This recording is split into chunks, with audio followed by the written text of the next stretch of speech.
Hey, hey, hey, welcome back to Common Mansplaining. This is Eddie. That's Christian. Today we're going to discuss another one of Trump's announcements now that he's been elected regarding his plans for ending welfare for non citizens. But before we get started, guys, please hit like, please hit subscribe, turn your notifications on. I promise if you stick with us, we will earn your viewership. You will not get better common opinions than here. So make No sure. one is more common than we are. Wait, No yeah. elite. So, This is a no elite zone. so here, let me. Without further ado, let me just break into this thing, and guys, bear with me. This is first time with this tech. Let's see if I can make this happen. All right, so have a listen.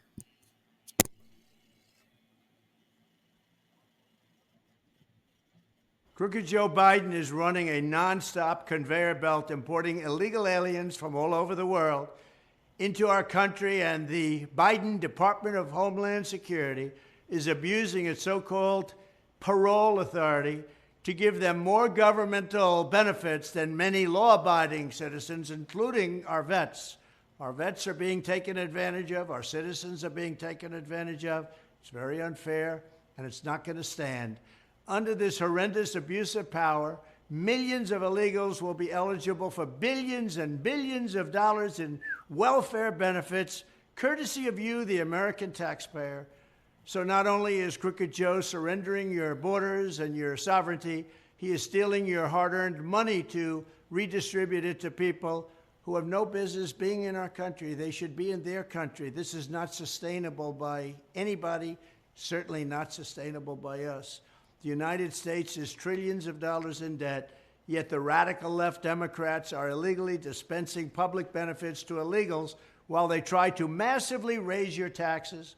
The radical left communists hate you, and they hate our middle class. Under Biden's scheme, the benefits that will go to illegal aliens include food stamps, free health care, welfare checks, and a host of other programs, the likes of which you would not even believe. In addition, Biden is also giving illegal aliens work permits to take jobs away from American citizens. And then if they have children, not only do the children get automatic citizenship, but they unlock a trove of additional government benefits flowing to illegal immigrant households. In the meantime, our vets suffer and our citizens suffer. On day one of my new administration, we will shut down this travesty and defend the wealth of hardworking middle-class families. I will stop the outrageous abuse of parole authority. I will reinstate my action making illegals ineligible for public housing. We will terminate all work permits for illegal aliens, and I will demand that Congress send me a bill blocking any future president from abusing his power to distribute welfare benefits in this manner. It's all being paid for by the American taxpayer. Like automatic citizenship for children of illegal aliens, welfare is a gigantic magnet drawing people from all over the world. They want to come to the United States. They want to feast off the sweat and savings of the American taxpayer. It's not fair. It's not just. We're not going to let it happen. I will end it all immediately. Thank you. All right. So, strong words. Mm-hmm. Strong words. So the most visceral reaction I have to that is thoughts go to my sister, who is married to a DACA recipient of a long time. I have a brother-in-law who's a Mexican citizen who's in San Antonio who's not. Yeah, so I'm wondering. It's kind of an intriguing catch-22, right? Because it's like we have this very clearly stated method to attaining citizenship, and that is being born here, right? Mm-hmm. And Trump is flirting with removing that. You have to be born to citizens, yeah. Right, you have to be born as citizens. That's a modification of a very fundamental nature. I'm not sure how I feel about that. That's kind of always how it was. It was in the 60s. It was changed. I mean, if you're born inside Disneyland, you don't get a lifetime pass to Disneyland. Well, that's a little bit different, right? All right, but I guess it's for profit. But it's been abused. It's the type of thing. It's a good system. It's fine, but then Sure. people are abusing it. And anytime something gets abused, you have to reevaluate it. And that's what he's saying. Is for now there's abuse by illegal immigrants. The Chinese go to Guam, have their babies in Guam. They get and so Right. right. It's like, look, we wanted to do this, but you guys are abusing it. Yeah. It's like so many things. Our parents give us a little bit of rights, a little bit of freedom, and we start trampling all over it. There's a pullback on that, and so I think that's really reasonable. Let's try pulling back for a little while. If we don't like that, we can reinstate it. It's not So a permanent thing. here's my thing. I feel like it's overkill. I feel like if we're doing every other thing correctly, that like just doesn't even need to be said. That doesn't even need to be changed. Like if the border's closed like it should be, right? And I presume that he's going to do that. Well, the border's closed. Let's not say the border's closed. The border's open. We just want you to come through the gate. Yeah, well, right. I mean, the border's We've open. got gates all over. Come We to the want you- gate. Don't come to the wall. Come to the gate. So, like, if you come to the gate and the rest of the border's closed, right? And the port authority says, the port authority hello, says, what's your "Hey," name? And you tell right. them your name. Tell them your name. Tell them who you are. Obviously, if you're 8.5 months pregnant, maybe that's when the port authority would say, we're going to have to send you to the nearest hospital over here in Mexico. Like that's when I think the job should be done. I don't think it should necessarily be done by like after they get here and then they have the kid and the kid is a citizen trying to like knock their legs out from under them because like ha, that's no longer going to work. Like we should stop it before it gets to that point. It shouldn't get to that point, in my opinion. But I feel very strongly that if you were born in America, you're an American. Now that's just me. What do you think? Well, I told you I've agreed with that forever, and so broadly support that. I just feel like maybe there's a time, right, of questioning the status quo. This is what Trump does. It's like this was a sort of a gospel that everybody took for granted, but it's being abused by immigrants as way to circumvent the line. Right. And so we need to draw back, even if it's just temporarily. Let's try drawing back for 2 years. Yeah. We're drawing this right and seeing what happens if this is something. It's not something. Even if he does the executive order, the next president, which we know there'll be another president in 4 years, can change it. I think it should be something that the legislature should be involved in. But if they don't like it, reinstate it. But I think it's questioning the status quo, and we shouldn't take it like we shouldn't overact that it's the end of the world. It will be different, and we'll have to adjust to that. But let's see how it plays out. I'm willing to sort of give him at least a honeymoon period for a little while on how he wants to border, because he's looking at too of things that attract people, carrots that attract people. Sure. So the benefits, it's not that they'll paint it, oh, we hate people, we want them to starve. Of course. But no, we want to remove these perverse incentives for people to come here in greater numbers than we can support. Right. Well, we want immigrants, but just in numbers that are sustainable. Right. I mean, I'm 100% in favor of removing, welfare for non-citizens. I mean, it's getting to the point where they get any kind of federal benefit that's available. It's even getting to the point now where they up until Trump was elected, they were starting to be able to vote. I'm like, why would anybody be a citizen at that point? Like at that point, it's like you have all of the penalties and none of the benefits of like why would anybody be a citizen? How are we a country if citizenship doesn't matter and our border doesn't matter? We cease to be a country. Yeah. But yeah.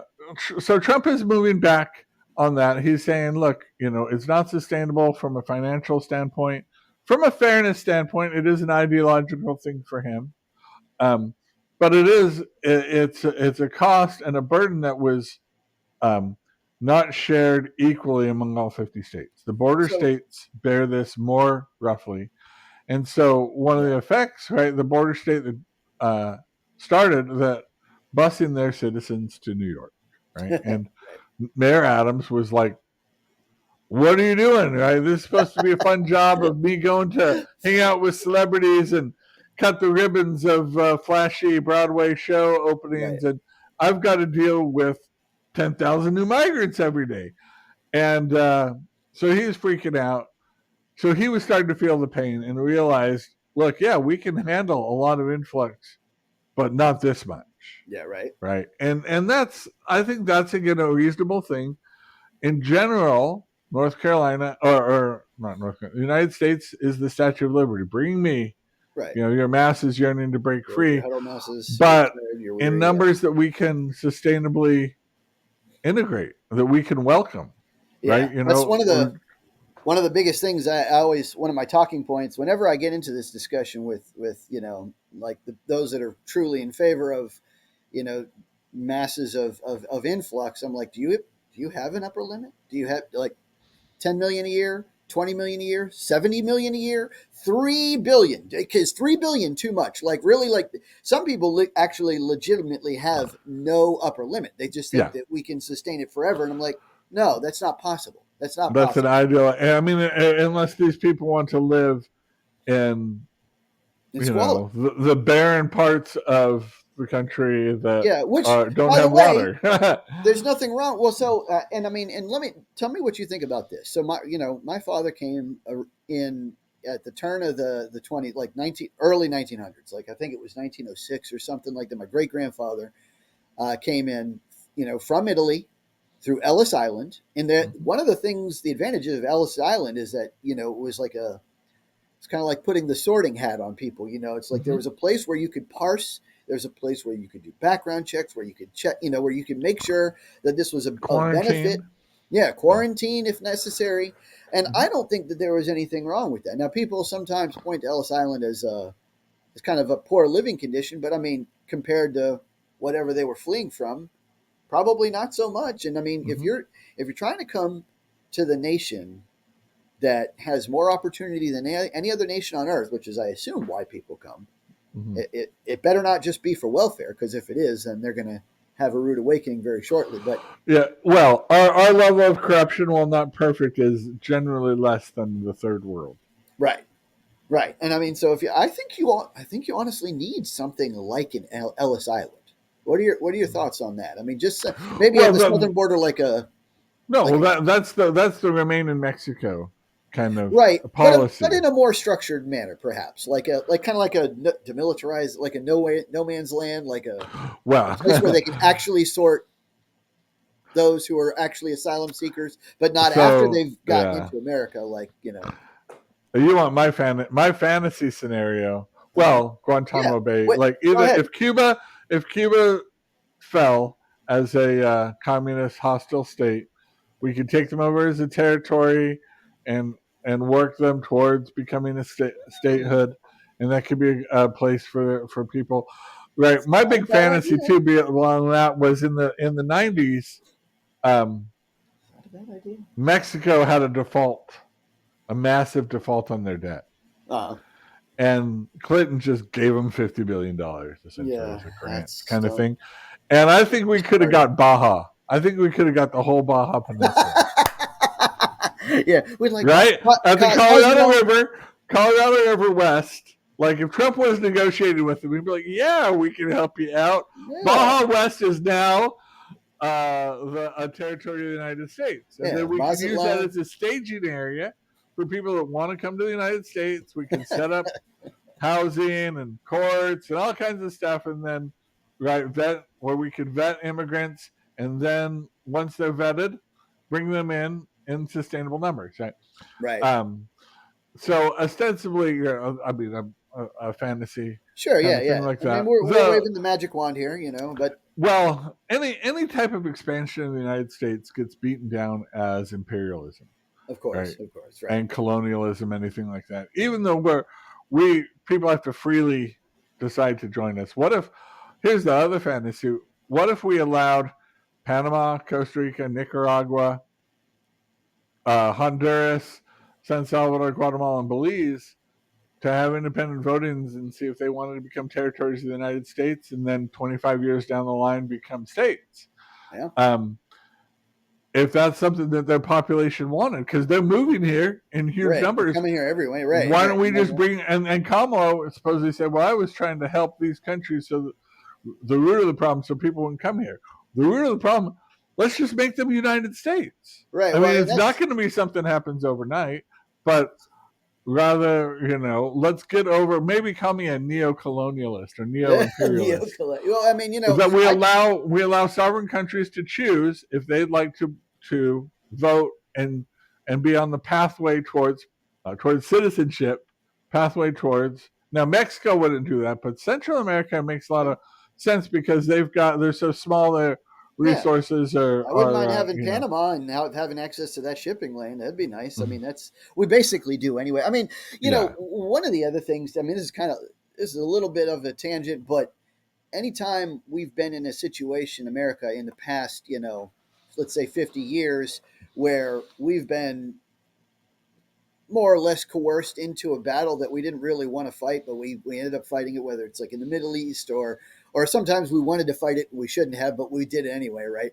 But the point is, we got over there and then we take this country and then we give it back after like losing hundreds of our soldiers over there for no reason, trying to hold on to this country that, like, it would have been just a lot easier maybe if we'd have just said, all right, Afghanistan is now part of the United States of America. Pay taxes, thank you. Like then we don't have to worry about it anymore, right? But, but we don't want to govern. Look, they've been fighting wars in Afghanistan for thousands of years. Of course, we don't fighting them forever. we did it anyway. We did it anyway for like 20 years, even though we still have permanent bases in Germany. Yeah, and we basically, and the Germans essentially have to run their government in a way that we approve of. Right, and Japan. Right? And so they have very little corruption. They have, very good elections that are policed, and you show your ID and everything like that.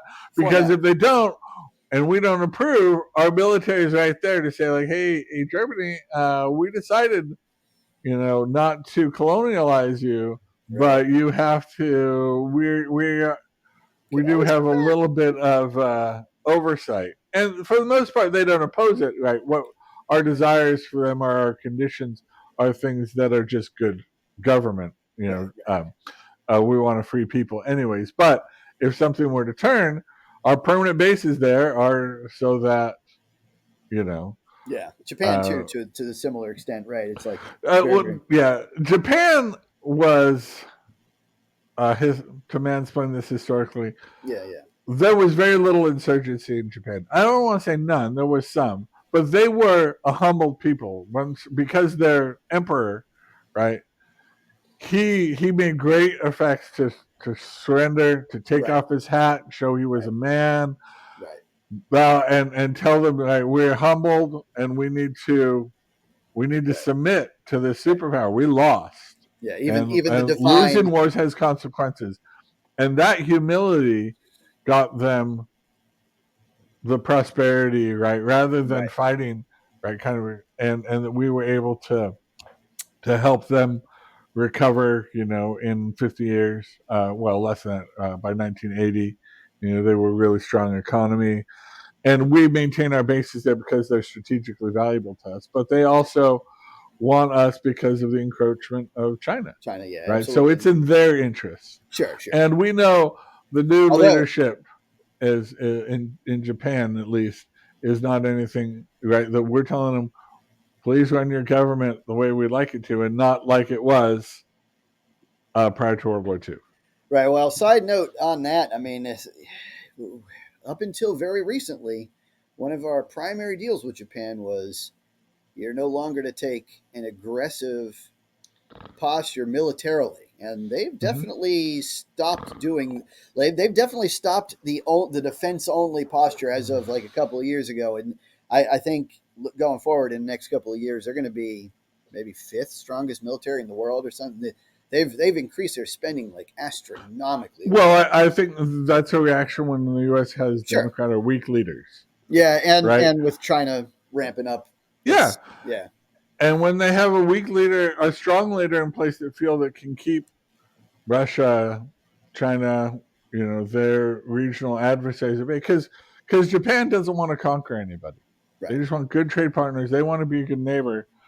But when they've got the belligerent North Koreans Right. and potentially belligerent Chinese and a weak president, right? Because Yeah. we're their backup, they Right. start. That's their Start reaction. nervous. Yeah, I would Hopefully, be. right? Well, I mean, Trump's not perfect, but ostensibly a strong leader that these leaders respect puts Japan more in a position where they can trust the strength of the United States and Right. not feel like they have to do that. But again, this is 4 years. Right. So in Asian and Japanese cultures, they have, well, we would have a 5 year plan. They'd have a 10-year, 25-year, and 100-year plan.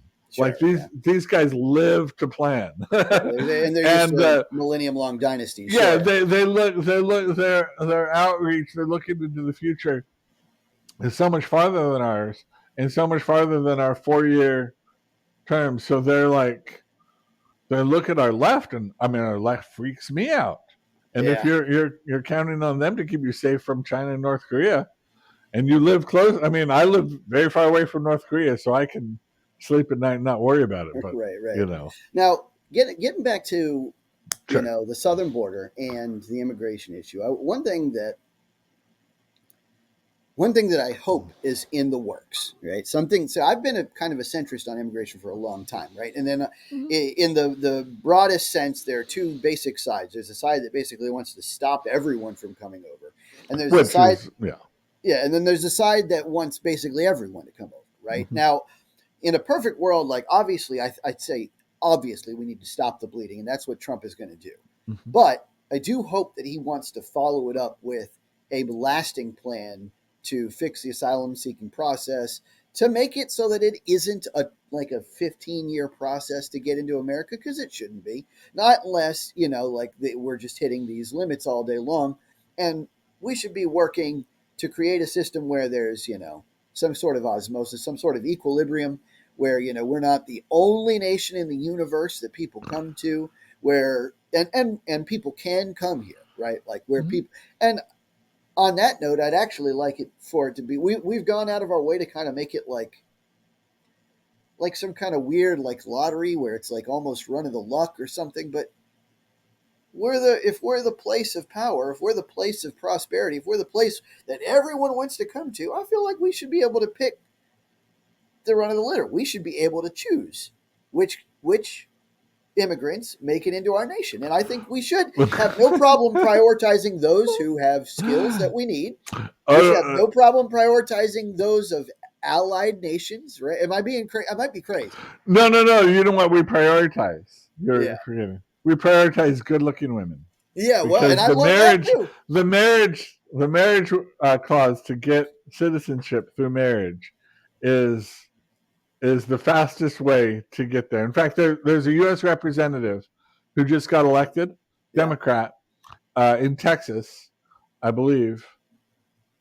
Unless it was New York, no, I think it was in Texas. Who was a DACA brought by her parents, was illegal for a long time. Then Obama made her DACA, Is that and Angelina Luda? No, maybe I think I know who you're talking about. But yeah. I listened to her story on, I can't remember her name on NPR, but she was like, "Well, yeah, I got citizenship through marriage." So yeah, so yes, like the men will choose the most beautiful women over the world. If you marry an American, you get our citizenship. Oh, on that note, real quick, I am single, ladies. Yeah. So there is some, and the H-1B visas. We also try to let in high tech, high value. There's lots of things that can be done. A lot of voices, a lot of debates. I think I floated to you once. We didn't post it as a video because we had sound issues. My idea of making our NATO allies, our military allies, let them have higher priority for immigration, It and seems let like our citizens have higher priority common immigration sense. to go. Oh yeah, super common sense. And that's kind of how things used to be in the post-war. It wasn't until the late '60s when Edward Yeah, Kennedy changed it to allow poor South and Central Americans sure. priority, And thinking that understandably, identity politics, that these would be this would grow the Democratic base. Right. We know that's not the case Understandably. anymore. Yeah. Well. Right. That was his. It's a shame that that's. It seems like basically every political move that somebody has made in the last at least 70 years seems like it has at least some political ulterior motive to like try to change demographics and voter bases. But Power, yeah. man, I wish. I mean, obviously, if you come from a third world nation, you're going to want to come to America more. That goes without saying. But I just, I don't want to neglect, the people who are least likely to be terrorists in our nation, the people who are Yeah, least can likely to be most easily integrate into our system are right immigrants from other because they're first world countries. from Western Should civilization. Exactly. Yeah, they should have a higher priority or easier path, and maybe even have an index where each nation has a type of path to immigrate. But it's sort of like tariffs. Their country also has to have Right. Goes both ways. similar. Has to let our people come Absolutely. there if they want. I don't know. I think it's back to Trump's video too. It seems a little harsh, and I know California tried denying state benefits to illegals, and it blew up in their face. The court said it was illegal, um, and then they got called racist and turned the state over to.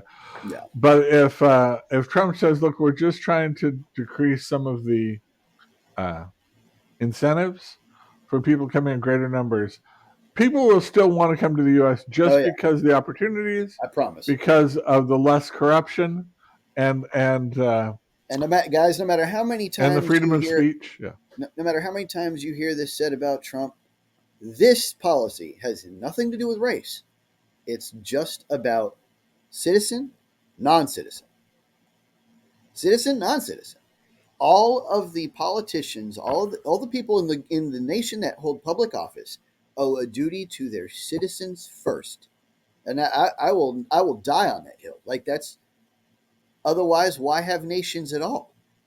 I'm not a globalist, so that's so sue me. I don't All have a right. problem So, with any race, yeah. but I'm Right. So there are a couple things that could take the political football out of the hands. One that some people have said, all right, so if we allow the illegal immigrants who are in this country now to have a type of amnesty, we give them permanent residency as long as they come forward or declare themselves, but then they're barred from ever becoming full citizens and voting.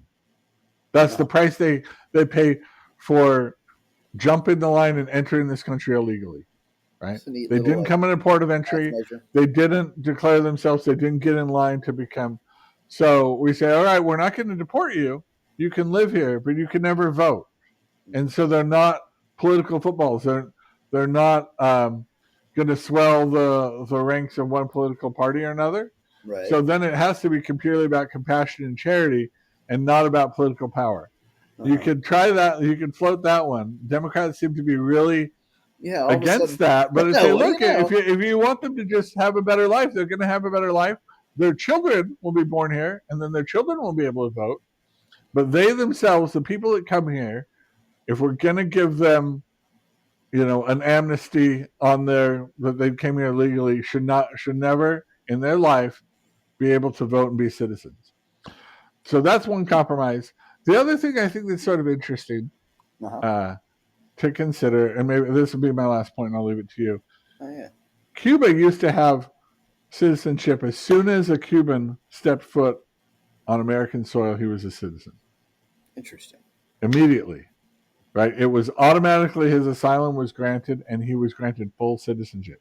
As soon as he hit the sandy beach of Florida, or was able to get on a plane and land anywhere in the United States, he Just by was and say, I want asylum, I want to leave Cuba. Immediate citizenship, that right? was kind of like an anti-communist. It was anti-communist. It was put in place when after Castro took over. Sure. Do you know who ended that policy?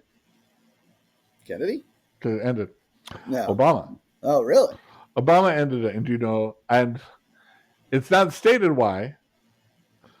Because there were big Cuban crises where Castro would get all the violent criminals and sex offenders out of his jails that he couldn't afford to feed, and just send them to Florida, and then you have these big crime waves. Or they got sent to Arkansas when Clinton was the governor there, and it was a nightmare for him too.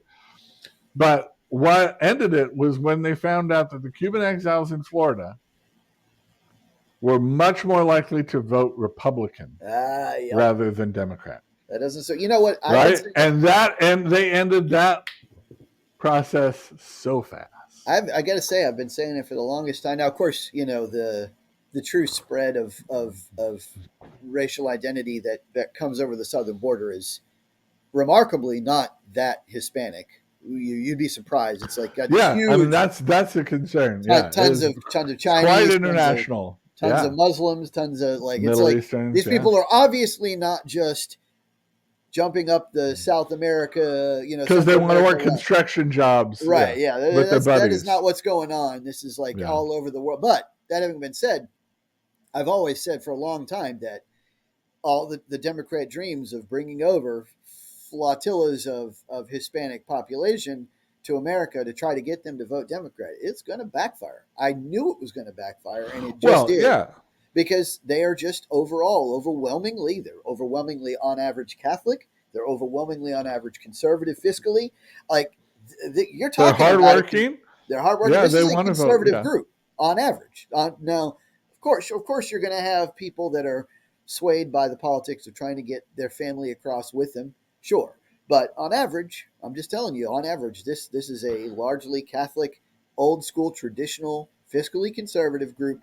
And I knew it was going to backfire. And people were like, how did Trump get that many Hispanic votes? I'm like, well, because California, is swinging to the right.